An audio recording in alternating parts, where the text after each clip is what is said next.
తెలంగాణలో కొంతమంది ప్రాంతీయవాదం తీసుకొచ్చి తెలంగాణ ఆంధ్ర వేరన్నట్టుగా మాట్లాడినటువంటి పృథ్వీ, కాలోజీ టీవీ, తొలి వెలుగు రఘులాంటి వ్యక్తులు కానీ ఇవన్నీ చూసుకుంటా ఉంటే తెలుగు రాష్ట్రాలు, ఆంధ్ర రాష్ట్రంలో అంబటి రాంబాబు పేరు లాంటి వ్యక్తులు కానీ వీళ్ళ ప్రధాన అజెండా అంటే పొన్నం ప్రభాకర్, అనిరుద్ రెడ్డి ఇవన్నీ పెట్టుకుంటా ఉంటే కోకలు సార్. ఇట్లా పవన్ కళ్యాణ్ గారి మీద విమర్శలు చేసే వాళ్ళు కోకలు అనమాట.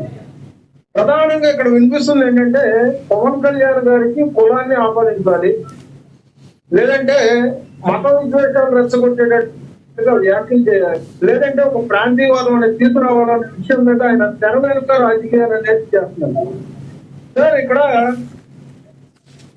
ఈ వ్యవస్థ అనేది ఎట్లా ఉందంటే మీరు పూర్తిగా నేను ఇప్పుడు పెట్టిన పేర్లు కానీ చెప్పిన పేర్లు కానీ ఒకసారి మీరు చూసుకుంటే విలువలు లేని వ్యక్తులు చాలా మంది కనిపిస్తూ ఉంటారు. వ్యసన పరులు అంటే వ్యసన పరులు అంటున్నానంటే దానికి మీరు అర్థం చేసుకోండి. మీడియా ముందు కూడా వాళ్ళు ప్రవర్తించిన తీరు, తాగేసి వచ్చి ప్రవర్తించిన తీరు మీరు చాలా సందర్భాల్లో కూడా మీడియా ముందుగా మీరు వేస్తుంటారు. విజ్ఞత లేని వ్యక్తులు. ఎందుకంటే సార్ ఒక వ్యక్తిని విమర్శించేటప్పుడు ప్రధానంగా ఇక్కడ తెలుసుకోవాల్సింది ఏంటంటే పవన్ కళ్యాణ్ గారు ఆయన శాఖ ప్రకారంగా, ఎందుకంటే ఇప్పుడు రాహుల్ రామకృష్ణ ప్రశ్నిస్తా జై తెలంగాణ అంటే జై తెలంగాణ అంటే ఒక ఆలోచన వస్తుంది. ఎంతో మంది విద్యార్థులు కానీ ఎంతో మంది పోరాటోళ్ళు కానీ 1200 ఆత్మ బలిదానం చేసుకుంటే వాళ్ళ రోజు వచ్చిన తెలంగాణ అనేది జై తెలంగాణ అని మాట్లాడి ఇక్కడ ఒక 4 సినిమాలు చేసినంత మాట హీరో అయిపోడు, ఒక 4 సినిమాలు చేసినంత మాట ప్రశ్నించే వ్యక్తిత్వం కానీ ప్రధానంగా ఇక్కడ ప్రభుత్వంలో అడ్మినిస్ట్రేటివ్ డిపార్ట్మెంట్ అనేది ఒకటి ఉంది. ఆ అడ్మినిస్ట్రేటివ్ డిపార్ట్మెంట్ కూడా కనుక్కోకుండా ట్విట్లు మొదలుపెట్టి తోక పొడిచి ట్విట్లు డిలేట్ చేసిన పక్కన ఇక్కడ ఇంకో మాట చెప్పాలంటే ఇలాంటి మాటలు ఆర్జీవీ లాంటి వ్యక్తులు కూడా కిరీటం లేని రాజు అంటే రాజులు ఎక్కున్నట్టే వస్తారు. ఇవాళ నేషనల్ అవార్డు సంపాదించలేడు పవన్ కళ్యాణ్, అన్ని రీమేక్ సినిమాలు చేస్తాడని మాట్లాడిన వ్యక్తులు ఇవాళ ఆయన త్యాగాలకు సంబంధించి నేషనల్ అవార్డు వచ్చిన పరిస్థితి చూస్తారు. ఇది నిజంగా కదా? ఆయన ఇప్పుడు వరకు కానీ పవన్ కళ్యాణ్ గారు రాజకీయంగా కానీ ఎవరినన్నా కానీ పల్లెత్తి మాట మాట్లాడారు. కానీ ఇవాళ ఒక వ్యవస్థ ఇవాళ కోసం పవన్ కళ్యాణ్ గారి కోసం పనిచేస్తుందంటే పవన్ కళ్యాణ్ గారిని టార్గెట్ చేస్తుందో ఉంటుంటే మీకు బండ్ల గణేష్ గారే కనిపించారు. ఖచ్చితంగా బండ్ల గణేష్ గారు రైట్ అని చెప్తున్నాం మేము. అట్లాంటి జన సైనికులు లాంటి వాళ్ళు మేము చాలా మంది ఉన్నాం. అంటే ఒక్కటి ఇక్కడ ఒక ప్రశ్న వస్తుంది.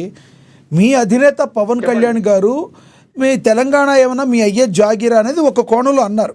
కానీ అవును మా అయ్యే జాగీరే అని చెప్పి పొన్నం ప్రభాకర్ గారు మాట్లాడారు.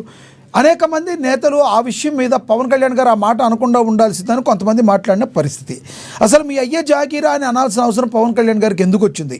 నెంబర్ 1. నెంబర్ 2, ఇక్కడ ఏదైతే జరుగుతుందో తెలంగాణలో పుట్టిన బిడ్డలు ఎవరైనా కూడా ప్రశ్నించే హక్కు అయితే ఉంది కదా.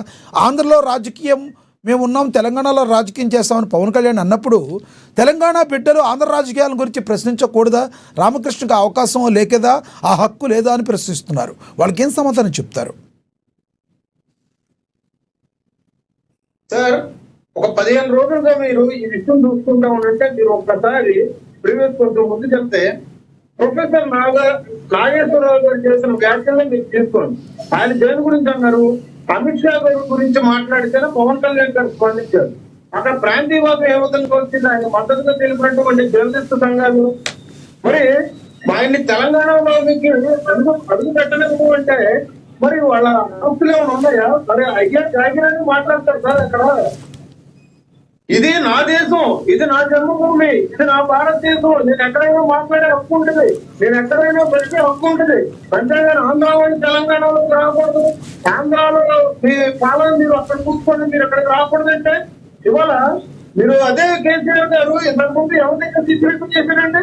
ఎన్టీ రామారావు గారి దగ్గర చేశారు. ఇవాళ రేవంత్ రెడ్డి గారు ఎవరి దగ్గర చేశారంటే చంద్రబాబు నాయుడు గారి దగ్గర చేశారు. మరి వాళ్ళ రోజున విగ్రహాలు పూజ చేస్తాం, అవి చేస్తాము, మత విద్వేషాలు ప్రాంతీయవాదం తీసుకొస్తా ఉంటే చూస్తూ ఊరుకుంటాం సార్. మేము దాన్ని పరిగణలోకి తీసుకొని తెలంగాణలో అడ్డు పెట్టడం అంటేనే ఎందుకంటే చట్టం ప్రతి ఒక్కరికి సమాన హక్కులు ఇచ్చింది. భారతదేశంలో ప్రతి పౌరుడు ఎక్కడైనా ప్రతి హక్కు ఇచ్చింది. బాబాసాహెబ్ అంబేద్కర్ గారు ఇచ్చిన రాజ్యాంగ ప్రకారం తీసుకుంటే సమానత్వం అనేది అందరికీ ఉంది. అంతేగాని తెలంగాణ వెళ్ళి ఏ పాకిస్తానో ఏ ఇరాన్ లేదు సార్. మేము తెలంగాణలో అడుగు తెచ్చామంటే ఎంతమంది చెప్పండి. అంటే ఇప్పుడు టీఆర్ఎస్ అని పార్టీ పెట్టుకొని ప్రాంతీయ రచ్చుకుంటే ఇవాళ టీఆర్ఎస్ అని పార్టీ పెట్టేసుకోవచ్చు.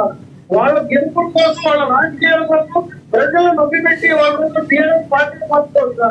ఇది ఎక్కడ రాజకీయం సార్? ఎక్కడ లక్ష్మీకాంత్ గారు, లక్ష్మీకాంత్ ఒక మాట ఎస్ చెప్పండి చెప్పండి. ఇవాళ వీళ్ళు బతకడానికి పక్క దేశాలకు వెళ్ళిపోయి కోటాను కోట్లు సంపాదించుకొని ఇక్కడికి వచ్చే ఎమ్మెల్యేలను పోటీ చేసేది. కానీ ఒక వ్యక్తి ఆంధ్ర నుంచి వచ్చి మాత్రం తెలంగాణలో బతకాలంటే మాత్రం ఆంధ్ర వాడు తెలంగాణలోకి రాదు. ఇది మేము పరిగణలో తీసుకొని, ఇది మేము ఆలోచించుకొని పవన్ కళ్యాణ్ గారు మీ అయ్యా జాగీరా అని చెప్పేసి మాట మాట్లాడటం జరిగింది. మేము కూడా ఇక్కడ రాజకీయం, ఎందుకంటే సార్ తెలంగాణ దేశంలో పుట్టిన పార్టీ జనసేన పార్టీ. ఇవాళ ఆంధ్ర రాష్ట్ర భవిష్యత్తు కొరకు మేము ఖచ్చితంగా మేము ఆంధ్ర రాష్ట్రంలో ఉంటామన్న ఉద్దేశంతో మేము ఇవాళ ఆంధ్ర రాష్ట్రంలో మేము నిలబడి ఉన్నాం. అంతేగాని తెలంగాణలో మేము ఎక్కడ పార్టీని మూసుకున్న సందర్భాలు లేవు. ఎక్కడ అయితే వైసీపీ పార్టీ ఏదైతే ఉందో ఒక్క మాట వైసీపీ పార్టీ ఏదైతే ఉందో వాళ్ళ సోషల్ మీడియా ఎంత బలంగా ఉంటుందో మీకు తెలుసు. కొన్ని తెలంగాణ ఇష్యూస్ మీద మీ పార్టీని టార్గెట్ చేస్తుందని కొంతమంది ఆరోపిస్తున్నారు. నిజంగా వాస్తవం ఉందా? వైసీపీ పార్టీకి దీని లేదు సంబంధం లేదంటారు, అసలు ఏమంటారు మీరు? సార్ ఇక్కడ ప్రధానంగా వైసీపీ టీఆర్ఎస్ సోషల్ మీడియాకు సంబంధించి చాలా మందికి కూడా సవాల్ వేయడం జరిగింది. అన్నమయ్య జిల్లాలోనే ఇప్పుడు దాదాపు ఒక 5 మేము ఇవ్వడం జరిగింది. ఎందుకంటే సార్ ఈ మాట మేము చెప్తున్నాము, పవన్ కళ్యాణ్ గారి విషయం ఏదంటే అంటే ఇప్పుడు మొన్న తమిళనాడు రాజకీయాలకి పవన్ కళ్యాణ్ గారికి ఎటువంటి సంబంధం అంటే దాన్ని బీఆర్ఎస్ పార్టీలు కానీ వైఎస్ఆర్సీపీ నాయకులు కానీ ట్విట్టర్ సోషల్ మీడియాలో ఎటువంటి ప్రచారాలు చేశారంటే ఇటువంటివన్నీ మేము చూసుకొని అక్కడ బీఆర్ఎస్ ఏ విధంగా అయితే పనిచేస్తుందో తెలంగాణలో ఇక్కడ వైసీపీ కూడా వాళ్ళ సోషల్ మీడియాలో సంబంధించి అకౌంట్స్ అదే విధంగా పనిచేస్తున్నాయని మేము గుర్తించడం జరిగింది. సాక్షాత్తు మీ అధినేత పవన్ కళ్యాణ్ గారే నాకు ఆయన తమ్ముళ్ళు లాంటి వారు అని చెప్పి ప్రస్తుత టీఆర్ఎస్ వర్కింగ్ ప్రెసిడెంట్ కేటీఆర్ గురించి మాట్లాడిన పరిస్థితి. వాళ్ళిద్దరి మధ్య సహోదరమైన వాతావరణం ఉన్నప్పుడు మీరు వైసీపీకి ఎలా అంటగడుతున్నారు? వాస్తవం ఉందంటారా? ట్విట్టర్ అకౌంట్లు గానీ సోషల్ మీడియా గానీ టీడీపీకి వైసీపీకి సంబంధించిన వ్యక్తులు అంటున్నాం మేము. అకౌంట్స్ అని చెప్తున్నాం సార్ ఇక్కడ ప్రధానంగా.